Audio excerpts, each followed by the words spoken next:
Hello there guys, it's your boy Blue Cowan here, back in another video, and today we are going to continue What If Deku Was a Villain with part 5. Hope you guys will enjoy it. So when we last left off, Deku just saved Koda from Muscular and he killed him. And after revealing who he is, the Lego villains escaped, taking with them Bakugo and Tokoyami. Deku gave Koda back to Mandalay with an unconscious ragdoll. Then he got a phone call from Lady Nagant and she accepted his deal after he freed her from Tartarus. Then Deku left with the heroes trying to capture him, and I think that's it to the recap. So let's continue. So after Deku escaped, the heroes called for a paramedic and the police to make sure that the students are okay. They were able to capture Moonfish and that kid that can release toxic gas. I don't care about his name because he only showed up once. So after making sure that everyone is okay, except Ragdoll, she's unconscious, and Pixie Bob because she still had her head smashed, but luckily no lasting damage, only a scar. The biggest concerns are Bakugo and Tokoyami are missing and the judge was here. They start asking themselves how they were able to find them. First the League of Villains, then the judge, and why he was here.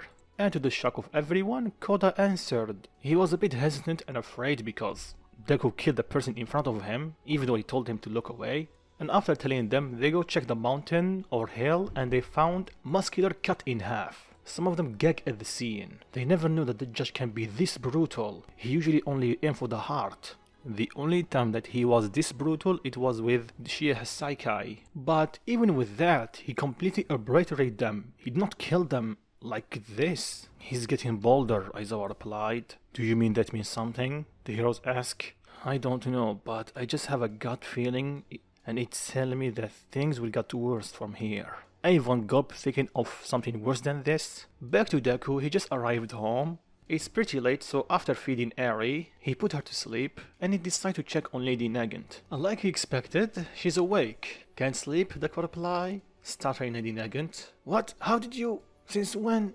I just got here. I can teleport. You're full of surprises. Just stop doing that. There's a door, you know that? I know, but considering who I am, I don't think it would be good to me just walking on the street. True, but you cannot remove your mask, you know that.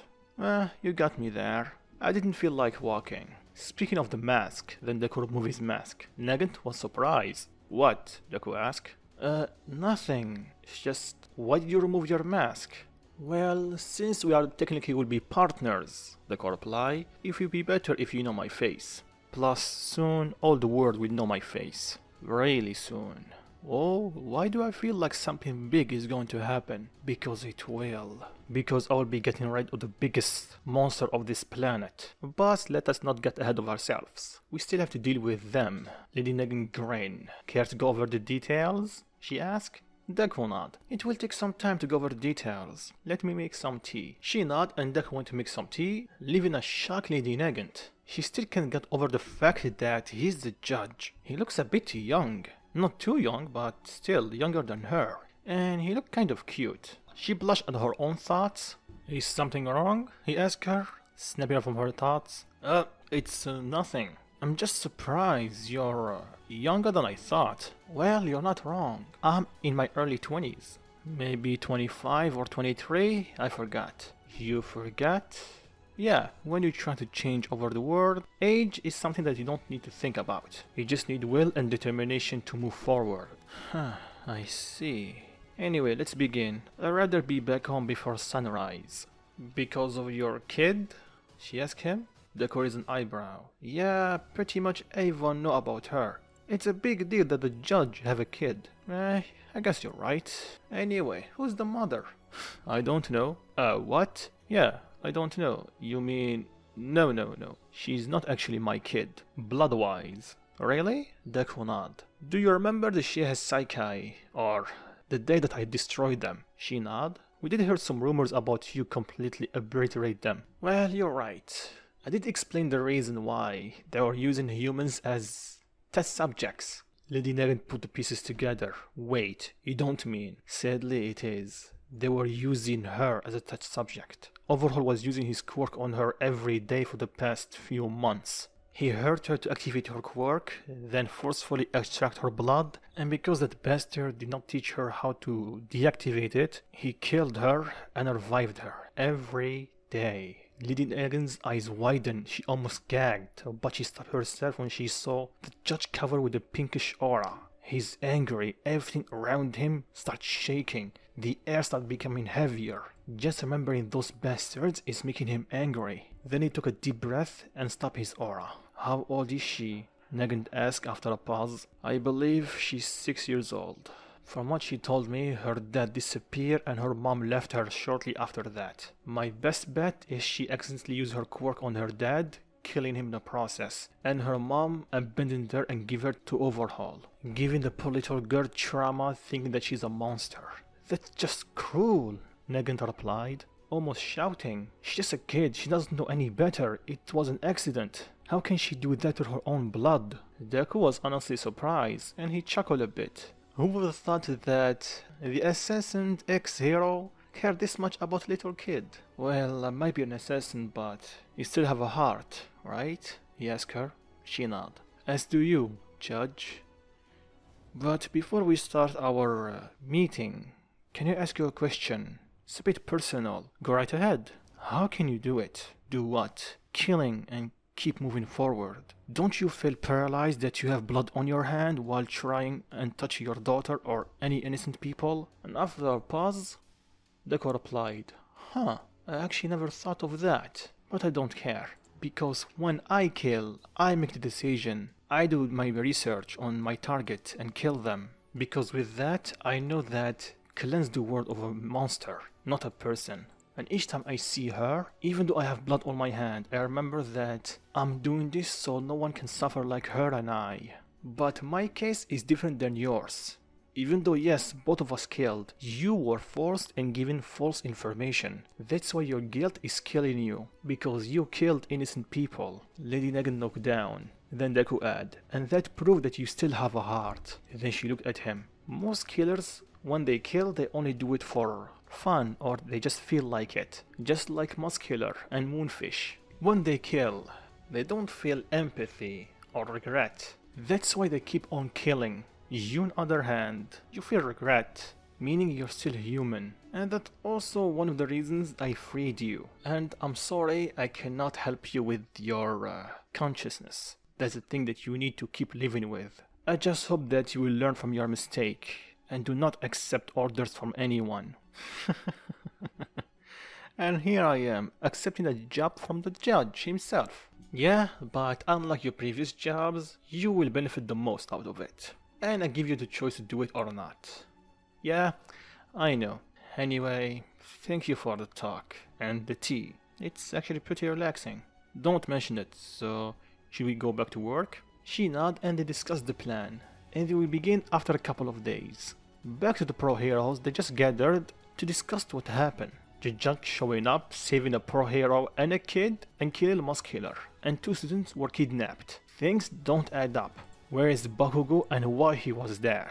These two are the biggest questions right now. Actually, need to speak up? I think we already know why he was there. The kid, his name was Koda, told us that the judge was tracking Muscular for a while. So maybe he was his target, and he saved Koda because he was just in a way. Are you sure it was that simple? They asked him. Well, considering that he always killed with some information behind it, yes, I do think so.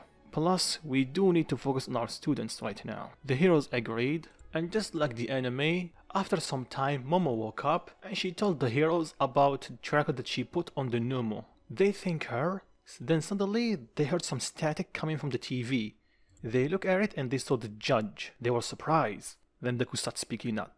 The following contain violence, so who is weak of heart and the kids, please step away from the TV. And don't try changing the channel because this air on all the channels. So ladies, gentlemen, boys and girls and the technical member in between, I'm the judge. I'm pretty sure most of you know about me and you know about my work. So today I decided to do something different and show all of you something. Here's behind me, there is the principal of Aridahar Junior High and one of their teachers. And you're asking yourself what I am doing here with them. Here's the thing, these two are worse than villains. So today I'm going to do a public judgment. Everyone's eyes widen, especially the heroes. He wouldn't dare.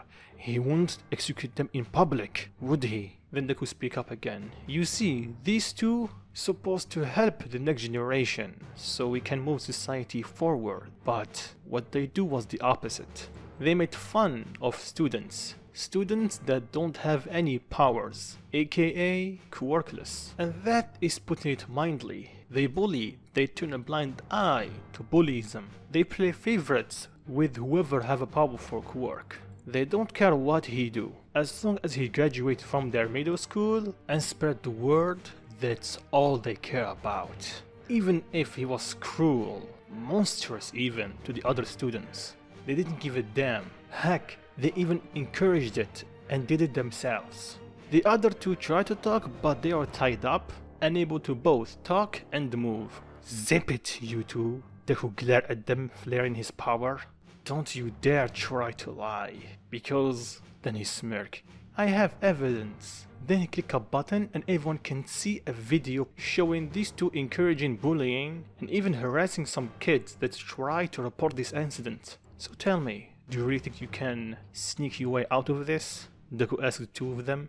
The two did not utter a word. So here's what's going to happen. Everyone that was involved in the bullying in this school, teacher or student, have to go to the police station and tell what they did.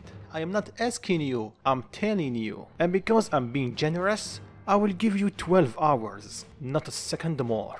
After that, the gloves are off. And if you think that I'm bluffing or you try to run away, remember who I am and remember what I can do. You can run, but you will always watch your back. And now for you two. You two will not have the same mercy as they, because with you two it's personal. You two made someone dear to me life miserable, enter their last breath. Then Deku gave his back to the camera and removed his mask. The two's eyes widen. Surprise, assholes, I'm back. The two start crying, and Deku decides to let one of them speak. And he starts begging and crying. Ah, come on now. At least die with your pride intact. But who am I kidding? Then Deku stabbed him through the chest. You bastards have nothing. No pride, no mercy. So I'll show you neither. Then Deku removed his hand, leaving a dead corpse. Then he looked at the principal. He's terrified. But Deku decides to make an example out of him. He looked at him dead in the eyes with a devilish smirk. Then he put on his mask and looked back at the camera. So, like I said, 12 hours, not a second more. All of you know where's the police station. And if you don't know, ask or use your phone. There should be plenty of time for you to come forth with your crimes. Because half a day from now, well, to give you an idea, then Deku put his hand backward, strict at the principal and the teacher. Well, that teacher. And with a single blast, he completely erased them. And a big portion of the building that he was in. And that building was his middle school. So, see you all tomorrow. And feel free to pray to your god. But spoilers, he won't be listening. Then Deku flew away. Everyone have mixed emotions. Between terrified, horrified, concerned, and weirdly enough, thankful. So needless to say, things are pretty chaotic. Everyone that bullied someone in Deku's middle school immediately rushed toward the police station, crying and begging to let them in. To the shock and the horror of the police, there is a lot of them. So you tell me that all of these people bullied kids? Just because they were born quirkless? Just what's wrong with you people? One of them shout. We should let you outside for him to kill you all. All of them are terrified and start begging even more. So one of the higher ups tell him to calm down, even though I agree with you. We don't want a riot. Barricade this place. It's already pretty full, so we can just put on some tents or something like that. They nod, then the higher ups start looking at the sky. So one of the cops asks him what's wrong. It's about him, the judge. We received the report and everyone called him a monster. But they look at the people in front of him. But after seeing this, is he really a monster? Or is he fighting against monsters? I don't know, sir. I'm actually asking myself the same question. I guess he's the only one that have the answers. Anyway, go help the others. Right, sir. After this, we switch back to Deku. He's on the rooftop, then Negan called for him. Do you really think it was wise doing this at this time? I know it was personal, but still. Oh, in the contrary, kinda, Deku replied. It was the perfect time to do it.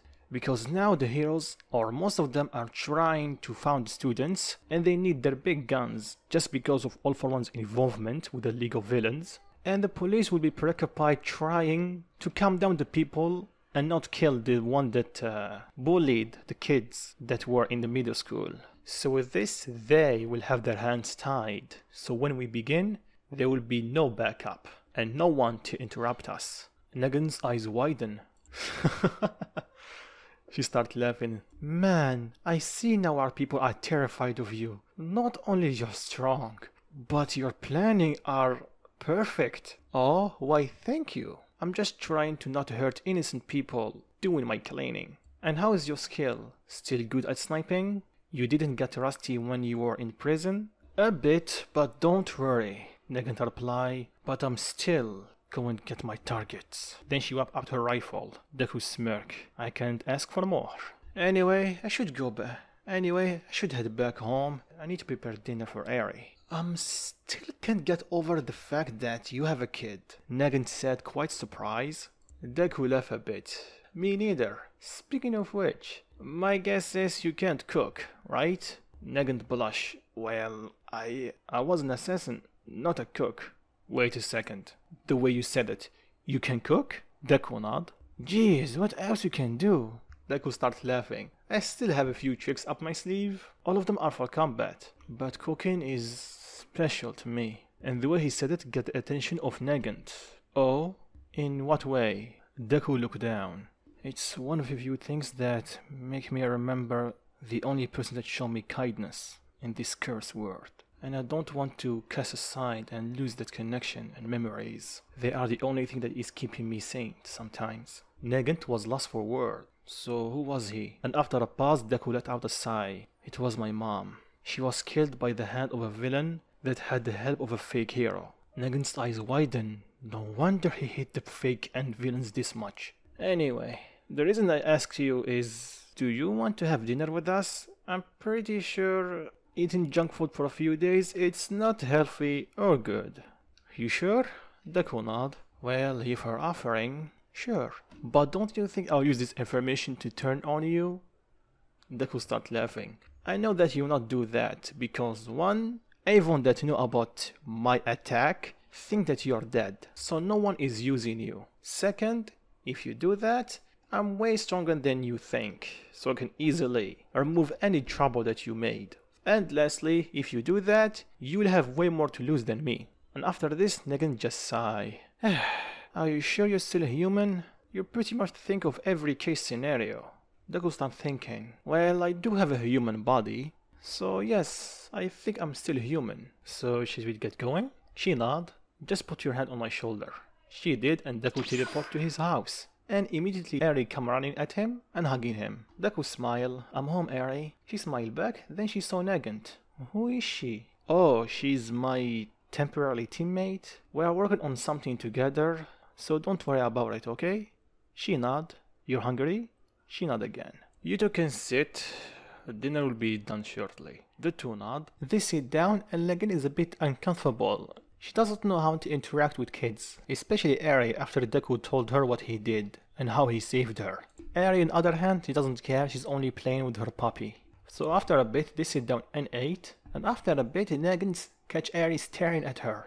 Is something wrong, Eri? She asked her. Oh, it's nothing. It's just your hair. Oh, it's a bit weird, isn't it?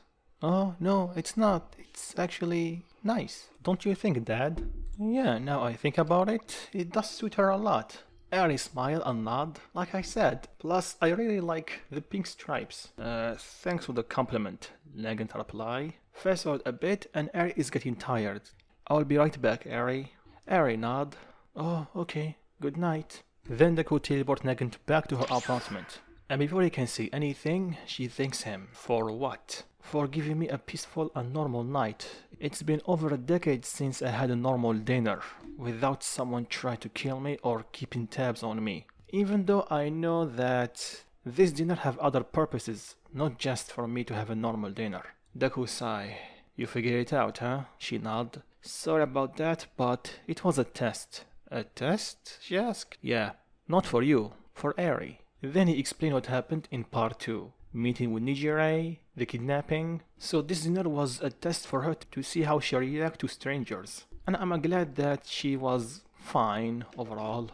I see, but who is this Nijire? Oh, she's a third-year student in UA. I met her by accident. She have an interesting character. So why didn't you use her to this experiment? Nugget asked, slightly annoyed. What's up with this tone, Deku thought. Did I upset her in some way? Wait a second, it can't be. Nah, it can't be. Maybe I'm reading too much into it. Well, to answer your question, Deku speak up. After my recent TV show and my future plan, I don't think it would be good for her to be near me. Future plans? She asked. Deku looked to the sky. Soon, very soon, everything will come out to light. And I will be cleansing this planet, at the very least, from the most evil in it. But I think that's enough for a little chat for now. We need to get our rest, because tomorrow, it's showtime. Nugget nod, and Deku teleports back to his house. The next day, like Deku expected, most of the police force are busy controlling the riot, because quite a lot of people are angry at the one that bullied the quirkless kids, and because there is a lot of them, the police are having a hard time stopping them. Heck, even some of them are actually thinking of letting people in, and even joining them. Then everyone can feel a massive power above them. They look up and they saw the judge.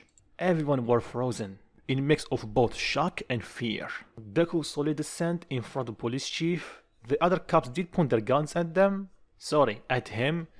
Stay down, the chief told them. But sir, think about it. If you want to kill us, you already have done that.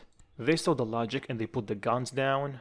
Huh, clever, Deku replied. So, what do we owe the pleasure, Judge? Deku looked left and right, seeing the people afraid of him. He smirked under his mask. Oh, it's nothing. I expected that you will be overwhelmed. Since you need to know who is guilty or not, and with what. Some of the cops were impressed, but the chief just sighed. Yeah, we kind of are, and it's all thanks to you. Yeah, sorry, not sorry. If you guys actually listened to the complaints years ago, this would not happen. Yeah, I figured that much. Don't worry. I have already dealt with the people that ignore their complaints. Good. One more thing less to worry about. And take this. They could give him a flash drive. What's in this? Every crime that school and people involved in it did in the past decade. There is a bit more for further years, but it's a bit incomplete. I didn't have the time to do proper searching. And this surprised all of them, even the chief. Then he gets serious. And why should I believe you? You don't. Deku replied instantly. I am a man of my word. I won't kill anyone here. I just decide to help you a bit. You can double check it if you want. I should go. I have other matters to attend. Other matters? The chief asked. Deku smirked. Just keep your eye on TV. And you will know what I mean. Then Deku flew up and disappeared, leaving a bunch of confused cops and civilians. So fast forward a few hours, and Deku is sitting on the top of a building, and Lady Nagant is next to him. It's time, huh?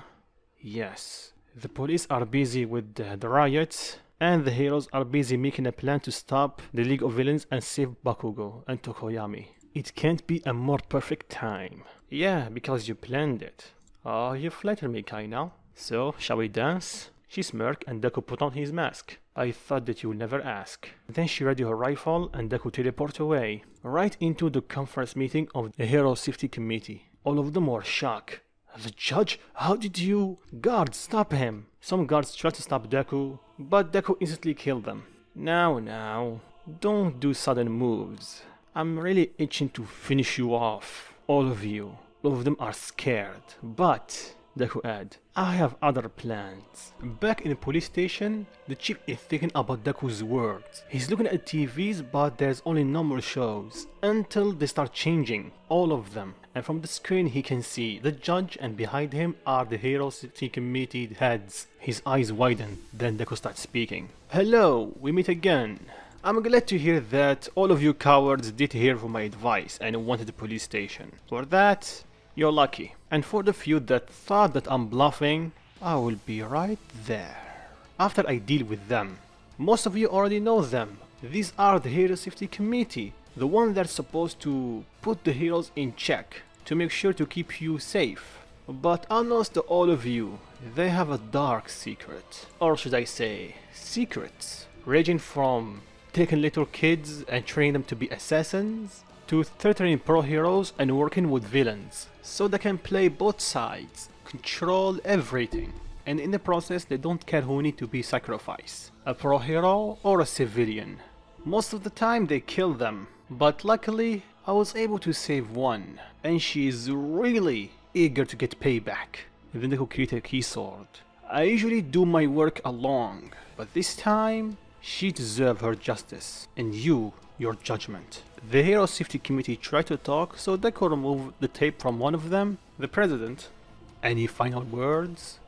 Please. What do you want? Why are you doing this? Are you deaf or something? I already told you why for the past months, but I will say it one more time. I am the person that you give me the title of the judge, and true to that name, I judge people. Bastards like you have lived on this planet for far too long and hurt way too many innocents. You always find a way out, either by your power or your influence, or making deals. But for me, I don't want your money, I don't want fame, and I certainly don't want to shake hands with you filthy mortals. The Hero Safety Committee, for your crimes against this society, against their people, and against the heroes, the good one at least, it's time for you to get your proper judgment. Because today, not only I, but we will be your judges, juries, and executioner. They all yours. And the second Deku said that, two of the Hero Safety Committee's heads got blown to smithereens. Everyone screamed in horror, then suddenly, more heads started popping off. And after a couple of seconds, only the president remained. How? Who is doing this? Oh, let me enlighten you. Deku made her turn to the left and gave her binoculars, and she saw Lady Negan staring at her and smirking. Her? I thought you killed her. Yeah, I fooled you. So enjoy your stay in hell. I'm pretty sure that's where King Yama will send you. And after he finished, Negan pulled the trigger, and the president of the safety committee can see the bullet coming right at her, moving faster than she can react. Then she dropped dead. Then Deku turned to the camera. Now that's done. Consider this the last warning. I don't care who you are. I don't care what is your place in this society, because you are no gods. All of you are just mortals, and if you think you can use your influence to stop all other people, you will have a rude awakening with my blade right through your chest. So keep that in mind, and hope that we will never meet. Then Deku flew away. Everyone are speechless. Not only he killed the Hero Safety Committee, but he revealed what they did. And by the way, he did release the information about them. So needless to say, things are pretty chaotic. And for Deku, he flew right to Lady Negan. Well, that's done. Yeah, it is. So, this is it, huh? Deku nod. Yeah, that is it. It's finally done. You're free. Free, huh? I never thought that I would hear that word. Thank you. Deku smiled. Don't mention it, Negan. It was my pleasure. And my job. I know, but still. Thank you. So what now? Deku asked her. What do you mean? You're a free woman. Our partnership is done. You fulfilled your end of the deal. And I have released the information about you. So it's only a matter of time before everyone knows about it. Heck, because of my little show, I'm pretty sure everyone knows about you right now. Yeah, it was a good show. Good thing it was free, and I had a front seat for it. Not only the front seat, Deku replied, you played a big part in it. And thank you for that, she replied. But to answer your question, I don't know. I have no family or friends left. The Hero Safety Committee made sure of that. And I don't think I will go back being a hero. After experiencing how the officials can turn on you because of their selfishness and greed, I don't think I'm comfortable working with any of them. I agree with you, I reply. So I need some time to think. But what about you? She asked.